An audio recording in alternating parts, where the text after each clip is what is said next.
الشيطان الرجيم بسم الله الرحمن الرحيم ولله العزة ولرسوله وللمؤمنين ولكن المنافقين لا يعلمون صدق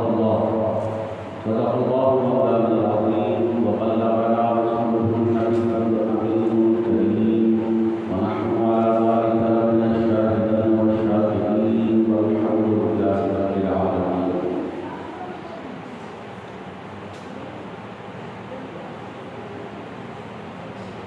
واہ کیا وہ طرف ہے شہر تیرا،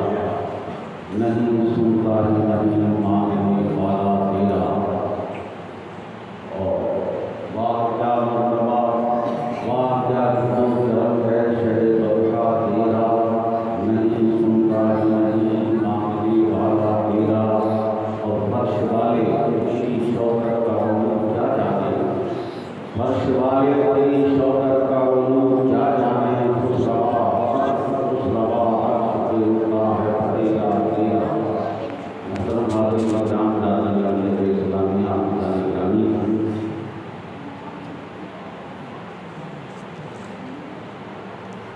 آج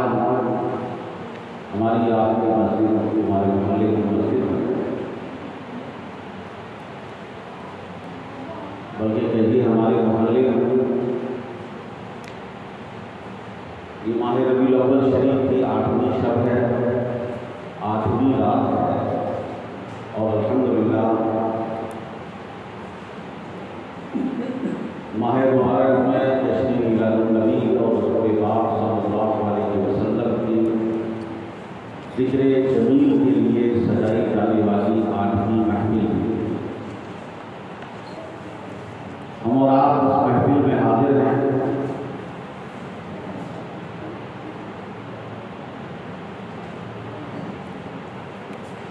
یہ محفل پاک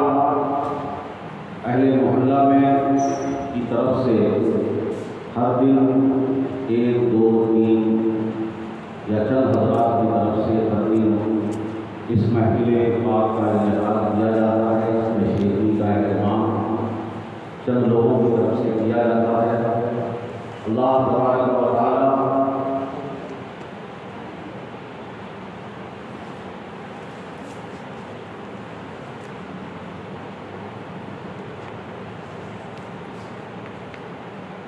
اللہ تبارک و تعالی ہمارا آپ کی اس محفل پاک میں حاضری کو قبول فرمائے اور اس کے صدقے میں مولا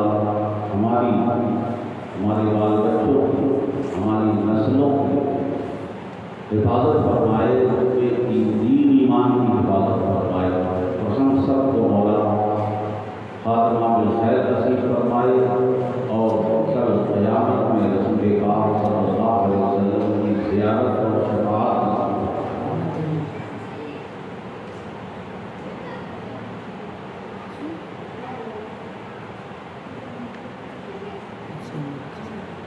حاضرین کرام، میں نے قرآن مقدس کی مکمل آیت کریمہ نہیں بلکہ آیت کریمہ کا حصہ تلاوت کا شرف حاصل کیا ہے.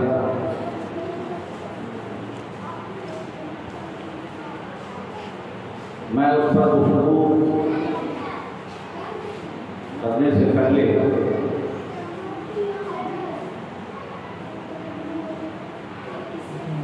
مناسب سمجھتا ہوں کہ میں ذرا ایک دو بات جب بھی میں آتا ہوں تو میرے ذہن میں آ جاتی ہے، تو میں اس کو پیش کر دینا چاہتا ہوں. اور میں سمجھتا ہوں کہ انشاءاللہ آپ حضرات اس میں میری تعریف فرمائیں گے. سب سے پہلی بات تو میں جتنے بھی نامخواں بچے میں ان لوگوں سب کو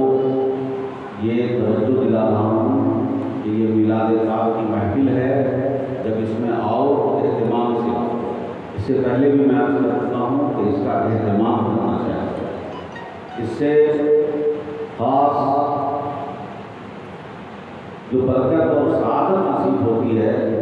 وہ عمل کے ساتھ ساتھ اس عمل کے اہتمام سے ہوتی ہے. جو عمل آپ کریں اس عمل کی عظمت اس کی بزرگی کا خیال دل میں ہوگا، اس اعتبار سے تیاری کریں گے۔ یہ انسانی نیچر ہے، فطرت ہے کہ آدمی جہاں جاتا ہے، جس کے پاس جاتا ہے، جس کام کے لیے جاتا ہے، اس اعتبار سے اپنے بس کے مطابق بہتر سے بہتر طریقہ اختیار کرتا ہے۔ اسی لیے بیچ میں عرض ہے کہ میں نے پڑھا کہ بعض لوگوں کا طریقہ تھا، غالباً حضرت امام زین العابدین یا ائمہ اہل بیت کے اصحاب میں سے میں نے کسی کے تذکرے میں پڑھا کہ وہ نماز کے لیے باضابطہ لباس الگ سے ہی کام کے رکھتے ہیں۔ ہم لوگ تو چلتے پھرتے جو لباس پہنے رہتے ہیں مناسب ہے تو نماز میں حاضر ہو جاتے ہیں۔ بچے ہیں وہ ٹی شرٹ کے ساتھ آ جاتے ہیں، جو جس لباس میں آ جاتا ہے۔ ایک ہوتا ہے شریعت کی حد اور ایک ہے اپنے احساس کے تحت اس کا پریپریشن، اس کا اہتمام۔ تو الگ سے نماز کا لباس رکھتے تھے کہ عام لباسوں میں نماز کے لیے نہیں آتے، جب نماز پڑھنا ہو تو اس لباس کو پہن کے آیا گیا ہے۔ تو بہرحال اب یہ کرنا ہے کہ بچوں کو گھر کے لوگ بھی تعلیم دیں اور اس کو توجہ دلائیں کہ یہ اچھی بات ہے الحمدللہ کہ ہمارے محلے میں بچوں کے اندر نعت شریف پڑھنے کا شوق ہے اور دھیرے دھیرے تعداد بڑھتی جا رہی ہے، اور اللہ کرے کہ سب کو نعت رسول پیش کرنے کا شوق ہو جائے، سب اپنے انداز سے پیش کریں، یہ سب کے لیے سعادت کی بات ہے، لیکن اسی کے ساتھ ساتھ اس کا اہتمام بھی کرنا ہے۔ اور اہتمام کے لیے سب سے پہلے یہ ہے کہ آپ لوگوں کے پاس کرتا پاجامہ ہے، کرتا پاجامہ پہن کے ملا شریف میں آیا کرو، دن بھر تو اس لباس میں رہتے ہو لیکن ملا شریف نہ ہو، کرتا پاجامہ پہن ہو سکے تو بہتر ہے تو لگا کے انشاءاللہ اس کا اثر آپ کے پڑھنے والے کی ذات پر، شخصیت پر بھی اثر ہوتا ہے۔ خوشبو لگانے کا حکم خاص طور پر اس لیے دیا گیا ہے، لمبی بات کے بغیر مختصر میں بتا دوں کہ اللہ کے معصوم فرشتے خوشبو پسند فرما رہے ہیں۔ اس لیے میرے آقا نے بھی فرمایا کہ ہماری دنیا کی چیزوں میں سے، میں تو جملے پہ غور کرتا ہوں، آپ اس کے بعد صلی اللہ علیہ وسلم نے ارشاد فرمایا تمہاری دنیا کی چیزوں میں، دنیا کو اپنا نہیں کہا، تمہاری دنیا میں سے مجھے 3 چیزیں پسند ہیں، ان میں سے ایک خوشبو ہے، کہ خوشبو مجھے پسند ہے۔ اللہ کے رسول صلی اللہ علیہ وسلم کو خوشبو پسند ہے، جو روحانی مخلوق ہے ان کو خوشبو پسند ہے، فرشتوں کو خوشبو پسند ہے، اس لیے محفل میں آئیں تو جس کے بعد جیسا ہو پورا اہتمام کے ساتھ اور ایک طرف خوشبو لگا کے آئیں۔ دوسری بات مجھے یہ عرض کرنی تھی کہ 2-3 دن پہلے تھوڑی سی گڑبڑ نعت شریف پڑھنے، ابراہیم خدا الحمدللہ یہ اچھائی کہیے یا کمزوری کہیے کہ یہ ماحول رہا ہے کہ یہاں کسی پر کوئی روک ٹوک نہیں ہے، جس کو بھی جو بھی پڑھنا ہے کرنا ہے وہ آگے بڑھ کے کر لیتا ہے، جو اٹھا لے بڑھ کر ہاتھ میں مینا اسی کا، یعنی جو آگے بڑھ جائے وہی آگے بڑھا ہے، کوئی نہ کسی کو آگے بڑھنے کے لیے زیادہ کہتا ہے، کوئی کسی کو پیچھے ہٹاتا ہے۔ الحمدللہ سب لوگ کام کرتے ہیں۔ عرض یہ کرنا ہے کہ ملا شریف میں یہ مختصر سی بات میں عرض کر دوں کہ ملا شریف میں بعض وقت آج تو ذرا موسم جو ہے بارش ہو گئی، لائٹ نہیں ہے، اندھیرا ہے، سناٹا ہے، تو ذرا لوگوں کی آمد بھی کم ہوئی، لیکن اس کے اعتبار سے بھی الحمدللہ کافی لوگ حاضر ہیں۔ عملے کے اعتبار سے ملا شریف کی محفل میں یہ ایک خوشی کی بات ہے، بڑے اطمینان کی بات ہے کہ ایسے وقت میں جب لوگ بہانے لگا کے اپنے گھروں میں بیٹھ جاتے ہیں اور آرام کرنے لگ جاتے ہیں، بارش کا بہانہ یا اندھیرے کا بہانہ، سناٹا ہے، تو اب یہ سب بہانے کی وجہ سے لوگ سست ہو جاتے ہیں، کاہل ہو جاتے ہیں۔ اس کے باوجود الحمدللہ محلے سے کافی لوگ مسجد میں آ کر بیٹھے ہیں اور جماعت بیٹھے ہیں، یہ اللہ کا خاص کرم ہے، یہ ان کے لیے سعادت کی بات ہے۔ ایسے ہی موقع جہاں پر لوگوں کی طرف سے کوئی بھی ایسا ماحول ہوتا ہے جہاں لوگ زیادہ سے زیادہ ادھر سے شریک ہوں تو نہ شریک ہونے والے بھی شریک ہو جاتے ہیں۔ ہنگامے میں شریک ہو جانا اور ہے، لیکن ہنگامہ نہ ہو اور وہ کام ہو رہا ہے، جو چیز ہے، جو محفل ہے، اس کا لحاظ کر کے دوسروں کو سوچے بغیر چلے آنا، یہی ایمان کا جذبہ ہے۔ ماحول کی وجہ سے آنا اور ہے، اور ایمانی جذبے کی وجہ سے محفل میں شرکت کرنا اور ہے۔ حاضرین محترم، میں عرض کر رہا تھا کہ یہ ناطقاں امراض کبھی کبھی زیادہ ہو جاتے ہیں۔ ایک میں سیدھا سا پھٹلا پیش کرنا چاہ رہا تھا کہ میلاد شریف جو ہے ہر دن کسی نہ کسی کی طرف سے ہے، تو سیدھا معاملہ ایک کی طرف سے ہوگے، دو کی طرف سے ہوگے، تین کی طرف سے، دو لوگ مل کے پیش کر رہے ہیں یا تین لوگ مل کر پیش کر رہے ہیں یا کوئی تنہا کرا رہا ہے۔ جس کی طرف سے یا جن لوگوں کی طرف سے میلاد شریف ہو، پہلے ان کے لوگ، ان کے گھر کے بچے نام پڑیں گے، اور الحمدللہ تقریباً ہر گھرانے سے آ جاتا ہے میلاد شریف ہوتی ہے، تو جس گھر گھرانے کی طرف سے میلاد شریف ہو، پہلے ان کے اور ان کے گھر کے لوگ کی طرف کو ترجیح دی جائے کہ وہ لوگ نماز شریف پڑھائیں، تاکہ ایسا لگے کہ آج میری طرف سے ہے تو ہم ادھر نماز شریف پڑھ رہے ہیں۔ اور تقریباً ہر گھر کی طرف سے مل جل کر ملا جلا کے سارے گھروں کی طرف سے میلاد شریف ہوتی ہے، اور تقریباً ہر گھر میں اور ان کے رشتہ داروں میں، قریبی لوگوں میں نماز شریف پڑھنے والے ہوتے ہیں۔ یہ تو ایک بات میں نہیں آ سکتی، پہلے ان لوگوں کو ترجیح ہے جن لوگوں کے گھر کی طرف سے میلاد کی محفل کا جس میں اہتمام کیا گیا ہے، اس میں سارے لوگوں کو وقت مل جائے گا۔ اب اگر وقت بچے تو امام صاحب ہمارے مشترکہ ہیں، کامن، پوری بستی کی طرف سے ہے، تو امام صاحب کو خاص طور پہ رکھیں کہ جب وہ لوگ ختم ہو جائیں تو امام صاحب کو کھڑا کر دیا جائے۔ دو باتیں،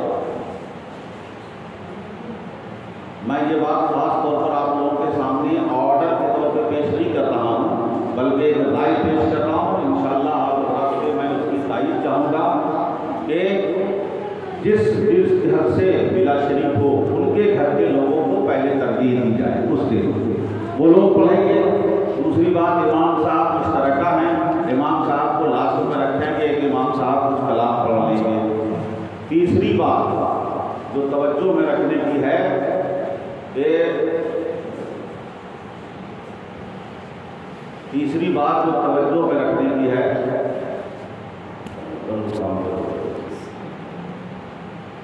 آج ہم لوگ کچھ جلائے نہیں ہوتی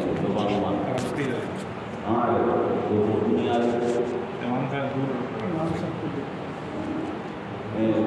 سے کوئی لڑکی مجھے بھی ہے، ہاں اس لیے میں نے اگربتی کا نام نہیں لیا۔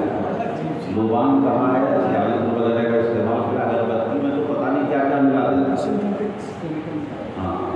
اگربتی میں تو باروں کو سنا ہے وہ گوبر بھی ملاتے ہیں، لکڑی کا برادا ہے، یہ ہے وہ ہے، پتہ نہیں کیا کیا ملاتے ہیں۔ ہاں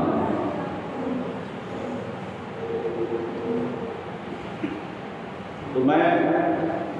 محلے کو کے معاملات کو درست رکھنے کے لیے ہر آدمی کو چاہیے کہ بہتر مشورہ کرے۔ تو یہاں پہ اب نعت شریف پڑھنے والے بہت ہو چکے ہیں، کبھی کبھی نعت شریف پڑھنے والوں کی بھیڑ ہو جاتی ہے، وقت زیادہ ہو جاتا ہے، محفل میں دیر ہو جاتی ہے، اور روزانہ ہونی ہے۔ ایک دن ہو تو چلو کوئی بات نہیں، کل پونے 2 بجے، لیکن وہ روزانہ پونے 2 نہیں بج سکتے۔ باقی شریف کے دن جتنے بچے ہیں سب لوگ تیار ہو کے آئیں گے، جو پڑھنے والے ہیں اس کا پائجامہ میں خوشبو لگا کے آئے اور اہتمام کے ساتھ آئے، اور سارے بچے پڑھیں گے، لیکن 11 تاریخ تک ایک اس چیز کو ذہن میں رکھیں کہ جس کی طرف سے میلاد شریف کو پہلے ان کے اور ان کے گھر کے بچوں کو ترجیح دی جائے۔ دوسری بات، جو خاص لوگ پڑھنے والے ہیں ان میں امام صاحب ہیں، امام صاحب کو مشترکہ رکھیں، آخر میں پڑھائیں۔ تیسری بات یہ ہے کہ دیکھیے ہر کام پوری بستی کے سپورٹ سے ہوتا ہے، اس میں کوئی شک نہیں، سارے محلے کے ہی تعاون سے سارا کام ہوتا ہے، سارے محلے، پورے محلے کا ہر فرد اس کا ذمہ دار اور اس کا رکن ہے، ممبر ہے، لیکن بہرحال کام چلانے والوں کے کام کرنے کے لیے، مینجمنٹ کے لیے، انتظام کے لیے چند لوگ مخصوص ہو جاتے ہیں۔ تو جب چند لوگ مخصوص ہو جاتے ہیں تو اس کا امپورٹنس ہوتا ہے، اس کی اہمیت ہوتی ہے، اس کو اگر نظر انداز کر دیں گے تو اسی کا نام انتشار ہوگا، چاہے ہم ہو یا کوئی ہو۔ اگر کسی کے ہاتھ میں نظم ہے، نظام ہے، تو ہم کو اس کے مشورے سے، اس کی اجازت سے چلنا چاہیے۔ میں بلا تکلف عرض کر دوں کہ یہ محفل میلاد پاک ہے۔ میں ایک دن پہلے دن آیا، کل میدان میں ہوا، آج میں تیسری بار آیا ہوں، مان لیجیے یہ مسجد میں دوسری بار ہے۔ باقی تو 6-7 دنوں تک تو آپ لوگوں نے چلایا ہے، امام صاحب ہیں، یہ منظر ہے، یہ نظامی ہیں، یہ سارے لوگ مل کے چلا رہے ہیں۔ تو ظاہر سی بات ہے کہ آنے والوں پر، جو محفل میں آتے ہیں ان پر روزانہ آنے کی کوئی پابندی نہیں ہے، لیکن جو لوگ چلاتے ہیں ان کو تو روزانہ رہنا ضروری ہے، سارا انتظام دیکھنا ضروری ہے۔ تو اس لیے بہرحال اس کو اہمیت دینی چاہیے، اور جو محفل کا نظام سنبھالے، ہم 2-4 گھنٹے کے لیے اسٹیج پر کسی کو نقیب اور اناؤنسر بناتے ہیں، تو اس وقت 4 گھنٹے کے لیے وہ اناؤنسر جو ہے وہ حاکم ہوگا، اسی کا کہا چلے گا۔ اس کے پیچھے صدر ہوتے ہیں، صدر اجلاس، جن کے حکم سے تھوڑی تبدیلی ہوتی ہے، ورنہ نظام اناؤنسر کے ہاتھ میں ہوتا ہے۔ اس لیے نظام کو چلانے کے لیے ہر جگہ کوئی بھی آئے، اپنے کوئی آئے تم پڑھو جی، کوئی اس کو اٹھا دے، کوئی اس کو اٹھا دے، تو یہ انتشار ہوگا۔ اس میں ہونا چاہیے کہ جو نظام سنبھال رہے ہیں ان کی اجازت، ان کو اشارہ کر کے ان کے مشورے سے کام کریں۔ اور بلکہ اس سال تو تقریر سمجھیے یہ 8ویں محفل ہو رہی ہے، 9، 10، 11، 9ویں، 10ویں، 11ویں، 3 دن بچے ہوئے، 3 راتیں بچی ہوئی ہیں۔ آئندہ سے انشاءاللہ تبارک و تعالیٰ خیال کر لیں کہ 2 باتوں کا لحاظ کر لیں کہ عصر سے لے کے مغرب تک میں بچوں کے نام کو کہتے ہیں، جس کو خاص نعت شریف پڑھنا ہے وہ پہلے امام صاحب کے پاس نام لکھنا، اور اگر نام زیادہ ہو جائے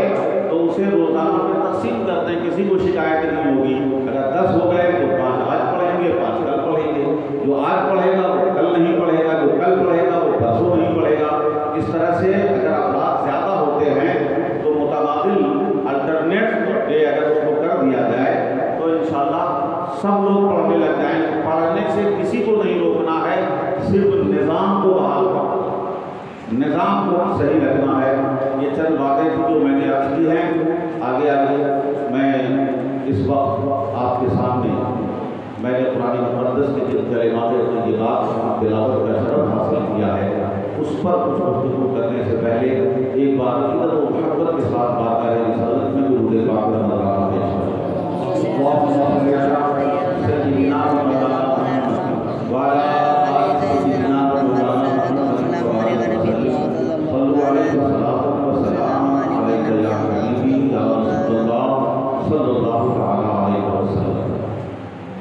محترم حاضرین کرام، برادران ملت اسلامیہ، حافظان گرامی،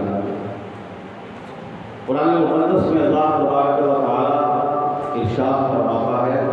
وَلِلَّهِ الْعِزَّةُ وَلِرَسُولِهِ وَلِلْمُؤْمِنِينَ۔ بہت ہی آسان ترجمہ ہے، ہر عام آدمی بھی اس کو سمجھ سکتا ہے۔ اللہ فرماتا ہے وَلِلَّهِ الْعِزَّةُ، عزت کا لفظ عام بولا جاتا ہے، اللہ فرماتا اللہ ہی کے لیے عزت ہے، اللہ ہی کے لیے عزت ہے۔ یقیناً اس میں کسی کا کوئی شک نہیں، عزت کا مالک وہی ہے، عزت اسی کی ہے، عزت دینے والا وہی ہے۔ للہ العزت وللہ العزت، عزت اللہ ہی کے لیے۔ قرآن پاک میں ایک مقام پہ نہیں بلکہ متعدد مقامات پر اللہ تبارک و تعالیٰ نے آیت کریمہ کی اخیر میں بیان کیا، کئی جگہ یہ کلمہ آیا ہے وَلِلَّهِ الْعِزَّةُ جَمِيعًا، اللہ ہی کے لیے ساری عزت، اللہ ہی کے لیے ساری عزت ہے۔ کہیں مسلمانوں سے یہ کہا گیا، مومنوں کو یاد دلایا گیا کہ لوگ مومنوں کو چھوڑ کر کافروں کو، مشرکوں کو اپنا مددگار سمجھتے ہیں، اپنا دوست بناتے ہیں کہ ہم ان کے ذریعے عزت پا لیں گے، ان کے ذریعے ہم بلندی پا لیں گے، اپنی حفاظت کر لیں گے۔ اللہ پاک نے اسے ذکر کر کے توجہ دلا کر کہ یہ خیال جو ہے یہ غلط ہے۔ وَلِلَّهِ الْعِزَّةُ جَمِيعًا، ایمان والوں کو چھوڑ کر دوسروں کو دوست بنانا، ایمان والوں کے مقابلے میں دوسروں کو دوست بنا لینا، یہ سمجھ کر کے اس سے ہمیں عزت مل جائے گی، یہ تمہاری بھول ہے۔ عزت تو سب کی سب اللہ، ساری عزتیں اللہ کے لیے۔ مختلف مقامات پہ اللہ تبارک و تعالیٰ نے صرف اپنا ذکر کیا کہ وَلِلَّهِ الْعِزَّةُ، عزت اللہ کے لیے ہے۔ لیکن یہ ایک آیت جس کی میں نے تلاوت کا شرف حاصل کیا ہے، اللہ تبارک و تعالیٰ نے اس آیت کریمہ میں جو اسلوب جس انداز سے بتایا ہے وہ علم والوں کے لیے ہے، میں اس پر زیادہ توجہ نہیں دلا پاؤں گا کہ پہلے اللہ نے، آپ غور کریں گے قرآن پاک کی آیت میں تو فرمایا وَلِلَّهِ الْعِزَّةُ، پہلے اللہ کا ذکر پھر عزت کا ذکر ہے، لیکن اب اس کے بعد اللہ فرماتا ہے وَلِرَسُولِهِ، اور عزت اس کے رسول کے لیے، وَلِلْمُؤْمِنِينَ، اور عزت ایمان والوں کے لیے ہے۔ عزت اللہ کے لیے، عزت اس کے رسول کے لیے، عزت مومنوں کے لیے ہے۔ لیکن اللہ تبارک و تعالیٰ نے اپنا نام پہلے اور عزت کو اپنے نام کے ساتھ جوڑ کر وَلِلَّهِ الْعِزَّةُ، اللہ ہی کے لیے عزت ہے، یہ کہہ کر پہلے یہ بتا دیا کہ اصل عزت کا مالک، اصل عزت رکھنے والا، جسے عزیز کہتے ہیں، وہ عزیز، وہ عزت والا، عزت کا مالک، عزت دینے والا حقیقت میں صرف اللہ ہی ہے، اللہ ہی ہے۔ اب وہ رب اپنے کرم سے، توجہ چاہوں گا تو بات سمجھ میں آئے گی، توجہ رکھیے گا کہ اللہ ہی عزت کا مرکز ہے، اللہ ہی عزت کا مالک ہے، اللہ ہی عزت رکھنے والا ہے، وہی عزت والا ہے، وہی عزت اسی کے دستے قدرت میں ہے، بس اسی کے دستے قدرت میں ہے۔ لیکن اللہ کے بعد اس کائنات میں اگر اس کے جلوہ عزت کا پرتو، اس کے اس صفت عزت کا مرکز اس کائنات خلق میں اگر کوئی ہے تو وہ اس کا رسول ہے، وہ اس کا رسول ہے، وہ اس کا حبیب ہے۔ اللہ تعالیٰ نے عزت کے بعد فرمایا وَلِرَسُولِهِ، اسلوب پر، کلام کے پیٹرن پر، اسی پر غور کرو تو پتہ چل جائے گا کہ اصل عزت اللہ کے لیے ہے۔ وَلِرَسُولِهِ جو فرمایا یہ اللہ کی طرف سے، اللہ کی عطا سے، اللہ کے کرم سے ہے کہ اللہ نے اپنی عزت کا مظہر، کہ اس کے عزت کا مظہر اس کائنات میں صرف اس کا رسول ہے، اور اس کے رسول جو عزت کے مظہر ہے، کائنات کے مرکز ہے، سرچشمہ ہے عزت کا، اس رسول کی بارگاہ سے اسے عزت ملتی ہے۔ اسے فرمایا وَلِلْمُؤْمِنِينَ، کہ ایمان والوں کے لیے عزت ہے، ایمان والوں کے لیے۔ پہلے اللہ جو حقیقی عزت والا ہے، عزت کا مالک ہے، اس اللہ کی طرف سے اس کائنات میں جسے پہلی بار پہلے عزت ملی ہے وہ محمد رسول اللہ صلی اللہ علیہ وسلم ہے، اور اس محمد عربی صلی اللہ علیہ وسلم کے صدقے میں جنہیں عزت نصیب ہوگی وہ ایمان والے۔ کون ہے؟ ایمان والے۔ اللہ اور اس کے رسول پر ایمان لانے والوں کو رسول پاک کے صدقے میں عزت ملے گی۔ یہاں پر ایک بات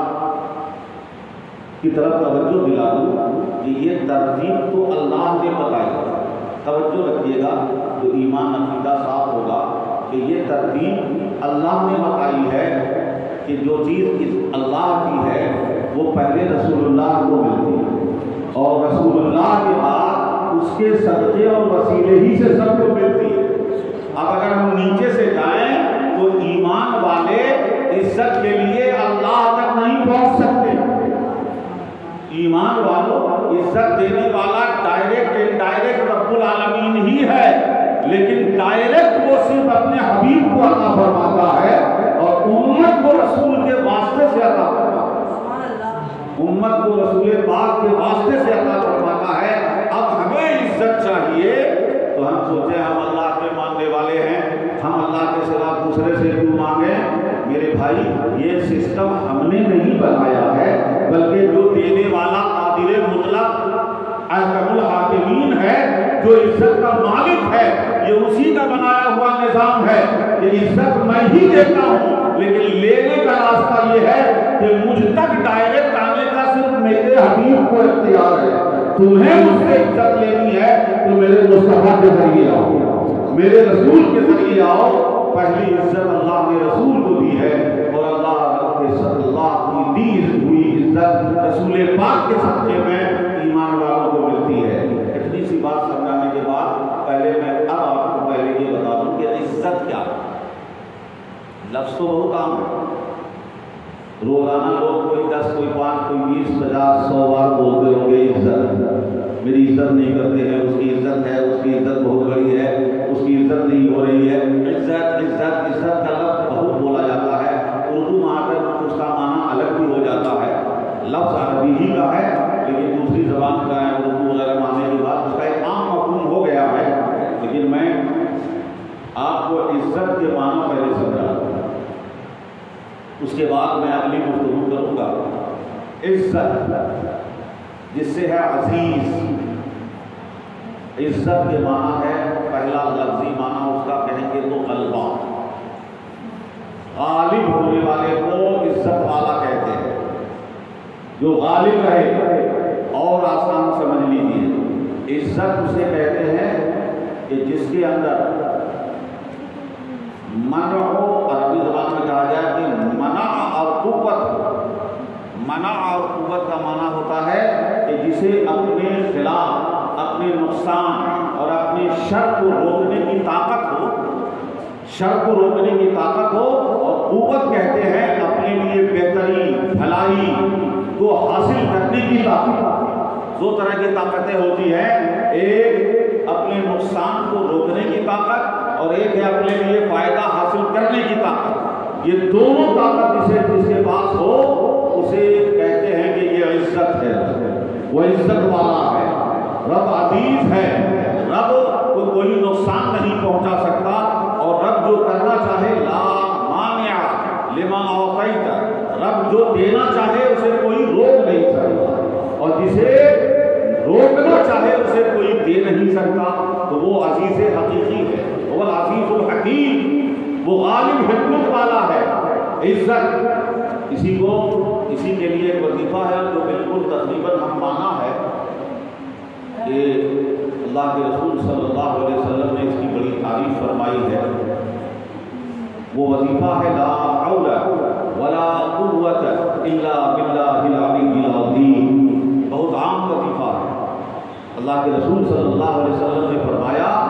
کہ عرش کے خزانے میں سے ایک خزانہ ہے جسے میں جانتا ہوں، اور آقا نے فرمایا وہ خزانہ کیا ہے کہ لا حول ولا قوت الا باللہ العلی العظیم۔ بوڑھا پڑھیں تو اتنا ہے، اگر اتنا بھی پڑھیں لا حول ولا قوت الا باللہ،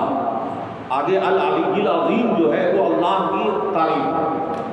کلمہ پورا ہو جاتا ہے لا حول ولا قوت الا باللہ۔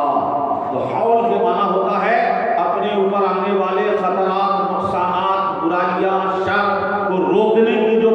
پاور ہے، ڈیفنس پاور کا نام حول ہے، اور اپنے لیے اچیو کرنے، گین کرنے کی جو قوت ہے اس کا نام قوت ہے، اس طاقت کا نام قوت ہے۔ تو ہم یہ اعتراف کرتے ہیں رب کی بارگاہ میں لا حول ولا قوت، اے اللہ برائی کو روکنے، نقصانات سے بچنے کی طاقت بھی میری نہیں ہے، نہ فائدہ حاصل کرنے کی طاقت میرے پاس ہے، گویا پورے عاجز بندے ہونے کا اعتراف کرتے ہیں الا باللہ۔ اگر یہ کچھ ہے تو اللہ ہی کی مدد سے ہے، اللہ ہی کے ذریعے سے ہے۔ یہ بہت ہی عظیم وظیفہ ہے جسے انسان کو، مسلمان کو اللہ کے رسول صلی اللہ علیہ وسلم نے اس کی تعریف فرمائی کہ لوگ اسے ہمیشہ پڑھتے رہیں۔ یہ عرش کے خزانوں میں سے خزانہ ہے۔ یہ بلکہ حدیث پاک میں آیا کہ لا حول ولا قوت الا باللہ کا ورد 99 بیماریوں کا علاج ہے، 99 بیماریوں کا، پریشانیوں کا، تکلیفوں کا علاج ہے، اور ان 99 بیماریوں میں سے سب سے چھوٹی بیماری ہے انسان کی غم اور حزن۔ جو آدمی کو غم طاری ہوتا ہے، حزن ہوتا ہے، فکر ہوتی ہے، جس سے انسان بھول جاتا ہے، ٹینشن میں آتا ہے، اس 99 بیماریوں میں سے سب سے چھوٹی بیماری ہے ہم اور ہم ہماری فکر میں مبتلا ہو جانا۔ اس کا علاج لا حول ولا قوت الا باللہ سے ہوگا۔ میرے پیارے، میں یہ بات صرف سمجھانے کے لیے کر رہا تھا کہ عزت کسے کہتے ہیں؟ جسے حول بھی حاصل ہو، لا حول حول بھی نہیں ہے، بلا قوت ہے اور قوت بھی نہیں ہے، اور جسے حول اور قوت دونوں مل جائے اسی کو کہتے ہیں کہ عزت مل گئی۔ عزت مل گئی، عزت دونوں کا مجموعہ ہے۔ تو اللہ یہ عزت منع اور قوت، روکنا بھی اور حاصل کرنا، دونوں کی طاقت کا نام عزت ہے۔ اب یہ طاقت ایک بات اور سمجھا دوں میں کہ یہ طاقت کبھی ایسا ہوتا ہے کہ خود اس جو عزت والا ہوتا ہے، جو لوگ طاقتور مالدار ہیں، پاور والے ہیں، ان کے پاس یہ طاقت ان کے ساتھ ہوتی ہے، ان کے پاس ہوتی ہے کہ ان کے مال دولت افراد کے اعتبار سے وہ اتنے طاقتور ہیں کہ وہ اپنا نقصان روک بھی سکتے ہیں، فائدہ حاصل بھی کر سکتے ہیں، فائدہ بھی کماتے ہیں، نقصان سے بھی بچتے ہیں۔ یہ ظاہری دنیاوی طاقت و قوت ان کے پاس ہوتی ہے۔ اور کچھ لوگوں کے پاس جو عزت ہوتی ہے، آپ اس پیمانے پر اس کسوٹی پہ پرکھنے لگیں گے تو بہت سارے لوگ آپ کو ایسے نظر آئیں گے جنہیں آپ کہتے ہیں کہ یہ بڑے عزت والے ہیں، لیکن ان کے پاس ظاہر میں کوئی پاور نہیں دکھتا،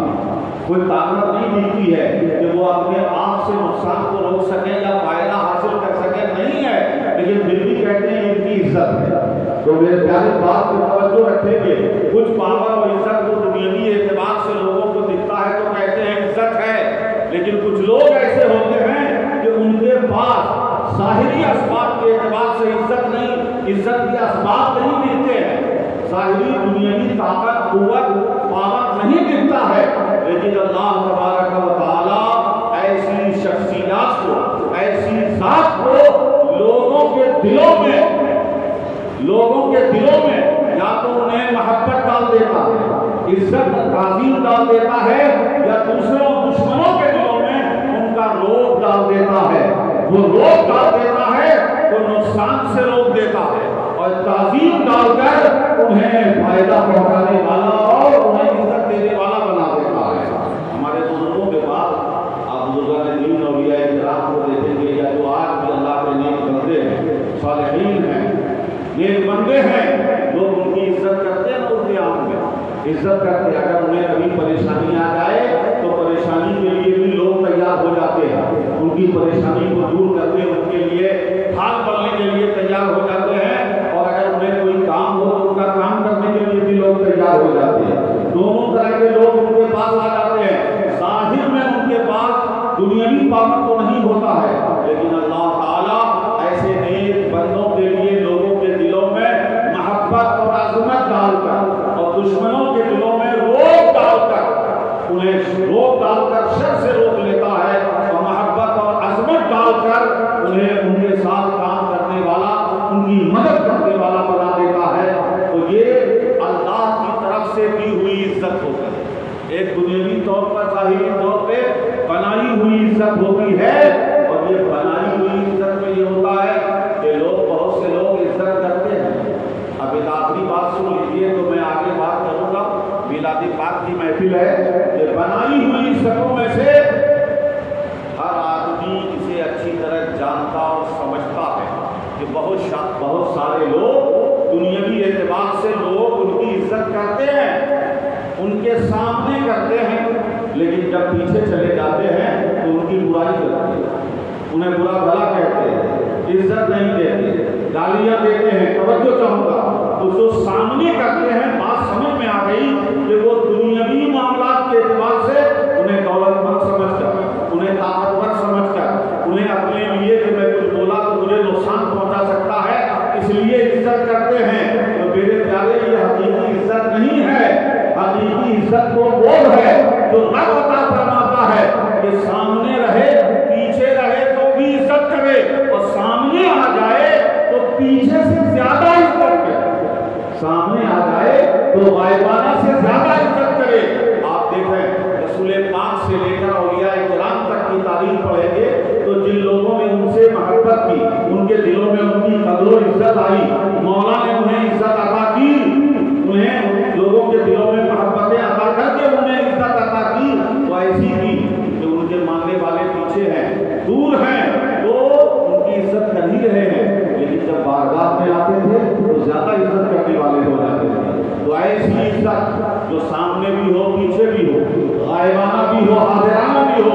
یہ عزت وہی ہے جو رب کی طرف سے عطا ہوتی ہے، اللہ کی طرف سے عطا ہوتی ہے۔ میرے پیارے، میں یہ دیکھ رہا ہوں کہ آج بھی اسلام کی حقانیت کی ایک چھوٹی سی توجہ دلانا چاہتا ہوں۔ بے شمار دلیلوں میں سے آج بھی زمین پر اسلام کی حقانیت کی دلیل میں سے آپ دیکھیں گے، آج بھی کسی سوسائٹی میں، کسی معاشرے میں اگر کوئی سچا مسلمان ہے، رسول پاک صلی اللہ علیہ وسلم سے محبت کرنے والا ہے، اللہ کے احکام پر اخلاص کے ساتھ عمل کرنے والا ہو، رب کی بارگاہ میں تنہائیوں میں رونے والا ہو، اللہ کے حبیب سے محبت کرنے والا ہو، اور دین کے معاملات اور اصول کو اپنی استطاعت بھر اپنانے والا ہو، حضور کی سیرت پر غور کر کے اسے اپنی زندگی میں اپنانے اور اتارنے کی کوشش کرنے والا ہو، اگر آج بھی ایسا کہیں بھی سوسائٹی میں ہے تو صرف مسلمان نہیں، دوسروں کی نظر میں بھی اس کی عزت ہے، دوسرے بھی اس کا چہرہ دیکھ کر مغرور ہو جاتے ہیں، عزت کرتے ہیں، احترام دیتے ہیں، ان کی بڑائی تسلیم کرتے ہیں، ان کی طرف ان کا دل کھینچا جاتا ہے۔ جب میں آج دنیا میں ایسے لوگوں کو کہیں دیکھتا ہوں کہ جو اہل تقویٰ ہیں، رسول پاک سے محبت کرنے والے ہیں، دین پر عمل کرنے والے ہیں، آخرت کی فکر رکھنے والے ہیں، اللہ کی رضا طلب کرنے والے ہیں، فکر آخرت اور تصور آخرت کی بنیاد پر اپنی زندگی کے معاملات اور اپنی زندگی کے بیہیویئر سیٹ کرتے ہیں، آخرت کو نظر میں رکھتے، ایسے لوگوں کو جب ہم دیکھتے ہیں کہ آج دنیا ان کا چہرہ دیکھ کر متاثر ہو جاتی ہے، تو یقیناً مجھے یاد آتا ہے کہ یہ ان کے چہرے پر سیرت نبوی پر عمل کرنے کا عکس ہے، تو یہ حال ہے تو ذات رسالت کا کیا عالم ہوگا، اللہ کے رسول کے چہرے کا عالم کیا ہوگا۔ کہ خدا کی قسم اپنوں نے نہیں، دشمنوں نے نبی پاک کو کے بارے میں جب مشرکین مکہ نے پروپیگنڈا کی، افواہیں پھیلائی، تو جانتے ہو ایسی مثالیں بھی سیرت میں موجود ہے کہ دیکھنے والے نے جب دیکھا، لاکھ برائی سننے کے بعد بھی دیکھا تو دیکھ کے پکار اٹھا کہ خدا کی قسم کے کسی جھوٹے کا چہرہ نہیں ہو سکتا، رسول اللہ کا چہرہ بتا رہا ہے کہ یہ جھوٹے کا چہرہ نہیں ہو سکتا، یہ سچے کا چہرہ ہے۔ اس لیے ہمیشہ ایک بات کو ذہن میں رکھیں گے کہ دل کے اندر آپ کا دل جیسا ہوگا وہ دل کوئی نہیں دیکھتا، لیکن دل کے وہ اثرات، دل کا کرم چہرے پہ اس کا اثر ظاہر ہوتا ہے، چہرے پہ آتا ہے۔ یہ حدیث سے ثابت ہے، یہ قرآن سے ثابت ہے۔ اللہ کے رسول صلی اللہ علیہ وسلم نے فرمایا کہ اس رات میں رب کی بارگاہ میں سجدہ کرنے والوں کے چہروں پر دل میں رونق ہوتی ہے، دل میں اس کے چہرے پہ بہار ہوتی ہے، تو دل کا اثر چہرے پہ آتا ہے۔ اس لیے دل جس کا جتنا صاف ہوگا، دل میں جتنے رسول پاک کی محبت ہوگی، اللہ سے ان کا جتنا جذبہ ہوگا، رب کی رضا کی فکر ہوگی، اس کا جتنا آخرت کی فکر ہوگی، وہ اتنا ہی اس کا چہرہ بھی بولتا ہوا ہوگا۔ چہرے پہ وہ چیز نظر آتی ہے، چہرے کا رنگ کالا گورا ہونا، تو ایران میں گورے ہوتے ہیں، یورپ میں لوگ گورے ہوتے ہیں، الگ الگ ملکوں کا الگ الگ کلر ہے، کہیں وائٹ ہے، کہیں ریڈش ہے، لال پن ہوتا ہے، کہیں پیلا پن ہوتا ہے، گورے ہوتے ہیں، لیکن وہ رونق جو افریقہ کے کالے کے چہرے پر بھی نظر آ جائے اور اسے چہرہ دیکھ کے لوگ کھنچ جاتے ہیں اس کی طرف، وہ چمک اور رونق رسول پاک کی سنت و سیرت کو اپنانے سے، وہ رونق دین پر عمل کرتے ہیں، اللہ کے خوف سے اور اللہ کی رضا کے طلب سے آتی ہے۔ تو میں آپ سے کہا تھا یہ ہے عزت۔ آپ نے عزت کو اگر سمجھ لیا ہے کہ کچھ دنیاوی عزت ہے، دنیاوی اسباب و طاقت کی بنیاد پر بنائی گئی عزت ہے، اور وہ حقیقی عزت ہے، سچی عزت ہے جو اللہ تبارک و تعالیٰ اپنے نیک بندوں کو عطا فرماتا ہے، جو عزت اللہ نے اپنے بندوں میں سب سے عظیم بندے اپنے محبوب محمد عربی صلی اللہ علیہ وسلم کو عطا فرماتا ہے۔ اب یہ بات اگر آپ سمجھ گئے تو آپ دوسرا پہلو مجھے ذکر کرنا ہے کہ اللہ نے وعدہ فرمایا ہے کہ وَلِلَّهِ الْعِزَّةُ وَلِرَسُولِهِ وَلِلْمُؤْمِنِينَ وَلَكِنَّ الْمُنَافِقِينَ لَا يَعْلَمُونَ، کہ عزت اللہ ہی کے لیے ہے اور اس کے رسول کے لیے اور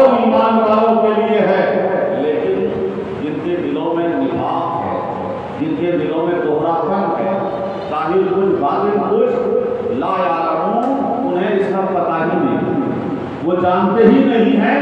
کہ عزت کیا ہے اور عزت کا مالک کون ہے، عزت کون دیتا ہے، عزت کے اسباب کیا ہیں۔ تو اللہ تعالیٰ نے عزت کا اعلان فرمایا۔ عزت کے معنی غلبہ، عزت کے معنی نفع نقصان کو روکنے اور نفع کو پانے حاصل کرنے کی طاقت، اپنے لیے نفع یعنی امن ہو، سکون ہو، ہم کو دین کے عمل کرنے کی پوری راحت ہو، آزادی ہو، ہم فری ہو کر رہیں اور ہم پر کوئی شک اور ضرر نہ آئے، اس کو روکنے کی طاقت ہو، یہ ہم سے دور رہے۔ ایسی عزت رسول کے لیے ہے یا ایمان والوں کے لیے ہے؟ میرے پیارے ذرا غور کریں، اللہ نے وعدہ فرمایا، وعدہ فرمایا۔ میں آپ کو بتانا چاہتا ہوں کہ آج آپ دیکھیں گے آج کے حالات، آج کا جو ماحول ہے اور دھیرے دھیرے حالات جس رخ پہ جا رہے ہیں میرے پیارے، میں اس کے لیے آپ کو یہ نسخہ دے رہا ہوں کہ یہ آج کے حالات کا مقابلہ کر لیں، اپنے حوصلے کو بلند رکھ لیں، اپنی ہمت کو کام کر رکھنے کے لیے ضروری ہے کہ قرآن سے قریب ہوا جائے، قرآن سے پوچھا جائے۔ جب جیسے حالات ہوں کہ ہمارے آج کے حالات میں قرآن کی کیا ہدایت ہے، میں اگر تفصیلی بات اس پہ کروں گا تو بات بہت لمبی ہوگی، اس لیے میں نے آج ایک مرکزی اور پوائنٹ، ایک مرکزی نقطہ آپ کے سامنے پیش کرنے کی کوشش کر رہا ہوں کہ اللہ کے رسول صلی اللہ علیہ وسلم کو دیکھیں۔ اللہ نے فرمایا عزت اللہ کے لیے ہے، اسباب بھول جاؤ، دنیا کو بھول جاؤ، ظاہر کو دیکھنا چھوڑ دو۔ میرے پیارے آپ ذرا غور کریں، میں ایک منٹ میں آپ کو توجہ دلانا چاہتا ہوں، جو لوگ پڑھے لکھتے ہیں ذرا سمجھیں۔ رسول پاک صلی اللہ علیہ وسلم نے مکے میں بالکل ہی مکے کی برسوں اور صدیوں کی سوچ، ان کی روش، ان کی چال ڈھال، ان کے عقیدے، ایمان، رسم رواج سب کے خلاف اکیلے رسول پاک نے اعلان کر دیا نا، اکیلا اعلان کیا، تنہا تھے محمد عربی صلی اللہ علیہ وسلم نے، پورا مکہ ان کے خلاف تھا، اور اگر کوئی اندر سے خلاف نہ بھی ہو تو کم سے کم ساتھ دینے والا، کوآپریٹ کرنے والا سامنے نہیں آئے، کوئی دست و بازو بن کر ہمیں بنتے جلدی فوراً سامنے نہیں آئے۔ میرے آقا نے ساتھ لے کر، ٹیم بنا کر، جماعت بنا کر اعلان نہیں کیا ہے، اللہ کے رسول صلی اللہ علیہ وسلم نے تنہا اعلان کیا۔ میری بات میں ذرا توجہ دیں گے، تنہا اعلان کیا، سب کافر و مشرک ہوں گے،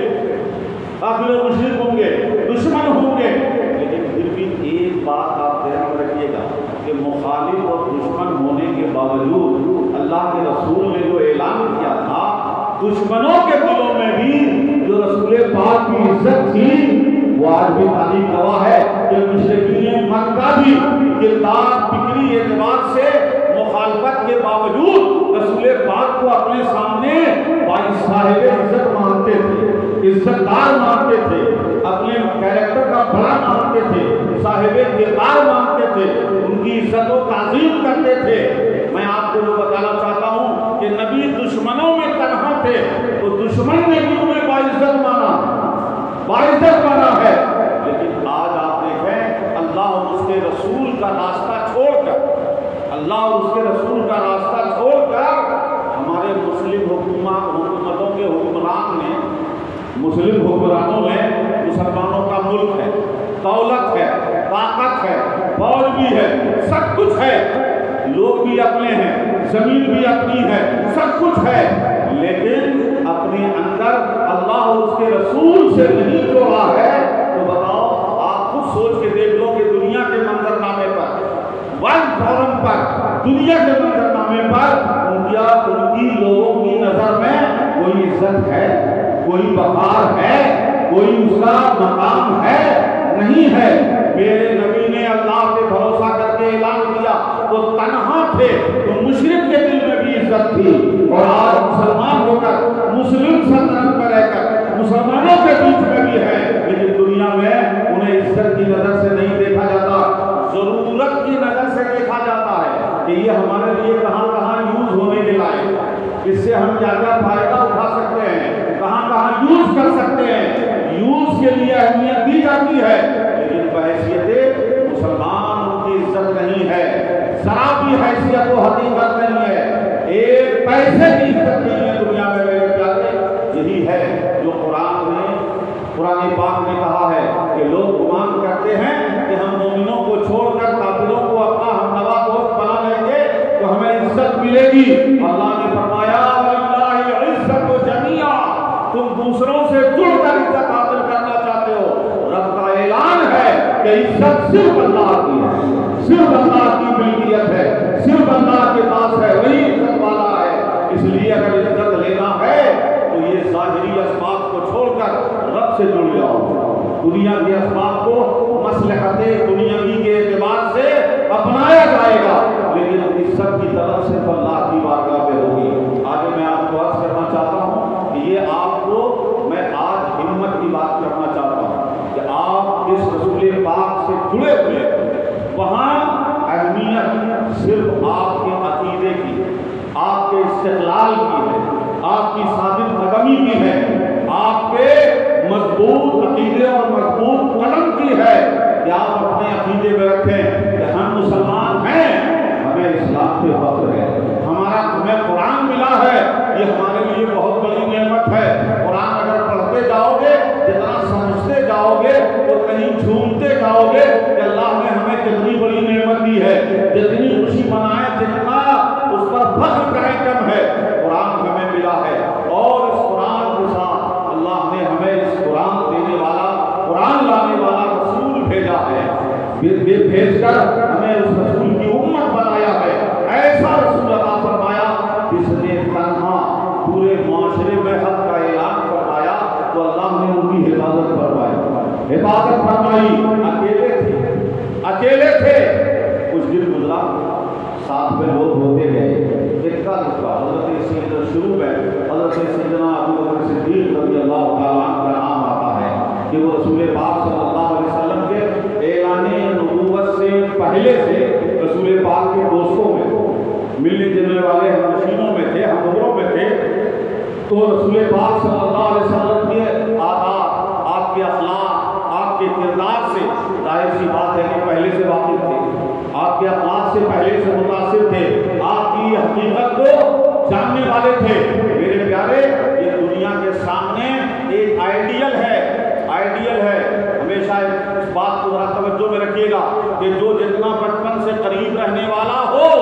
اگر کوئی اس کے سامنے اپنے آپ کو الگ تھلگ اور بڑا ہونے کا اعلان کر دے تو سب سے پہلے کسی کی پرسنالٹی کو ڈیمیج کرنے کے لیے کوئی سامنے آتا ہے تو یہ اس کے ہمعمر لوگ ہوتے ہیں, اس کے زمانے اور بچپن کے لوگ ہوتے ہیں جو بتاتے ہیں کہ یہ کیسا تھا, کیسا ہے, اب ایسا بول رہا ہے. میرے پیارے, رسول پاک صلی اللہ علیہ وسلم نے اپنی پیدائشی سرزمین مکے میں کبھی ہونے کا اعلان کیا. ان لوگوں میں اعلان کیا جو ان کے ہم نشین تھے, ان کے ہم عمر تھے, ان کے ساتھ بیٹھنے اٹھنے والے ہم جولی تھے. ایسے لوگوں میں اعلان کیا, لیکن کسی نے رسول پاک کے کردار پر بچپن سے لے کر 40 سال کی عمر تک میں کوئی سوال کھڑا نہیں کیا, کوئی انگلی نہیں اٹھائی. اور دشمنوں میں اعلان کیا, سب مخالف تھے, لیکن حق کے اعلان پر اللہ کے رسول صلی اللہ علیہ وسلم اعلان کے بعد ایسے قائم رہے تو اللہ تبارک و تعالیٰ نے پریشانیاں آئی ہیں, مصیبتیں آئی ہیں, مظالم اٹھائے گئے ہیں, ناکہ بندی کی گئی ہے, مختلف تدبیریں کی گئی ہیں. میرے پیارے, یاد رکھنا کہ جو دور مکے میں گزرا ہے وہ دور مسلمانوں پہ ابھی نہیں گزر رہا ہے. تو جب اس دور میں رب نے نصرت فرمائی, مدد فرمائی اور وعدہ فرمایا کہ قائم رہو, اپنے اوپر ڈٹے رہو, اور رابطہ رسول پاک نے خدا سے رکھا اور ان پر ایمان لانے والوں نے مصطفیٰ کے قدموں سے اپنے کو جوڑے رکھا, ان کی وفاداری سے جوڑے رکھا, تو دنیا پاش ہو گئی, اس سر ٹکراتی رہی, مظالم طرح کے مظالم کے حربے آتی رہی, لیکن وہ تھک گئے. نبی کے ماننے والے آگے بڑھتے چلے گئے, اسلام عروج میں آیا, مسلمان مضبوطی کے ساتھ آگے بڑھے, اور پھر مسلمانوں کی ایسی مدینے پاک میں ایک مختصر سی ریاست قائم ہوئی, اور اس ریاست کے بعد اسی مدینے سے حضرت عمر فاروق رضی اللہ تعالیٰ عنہ کے زمانے میں, ذرا یاد رکھیے گا, تنہا رسول پاک نے مکے میں اعلان فرمایا, اور 23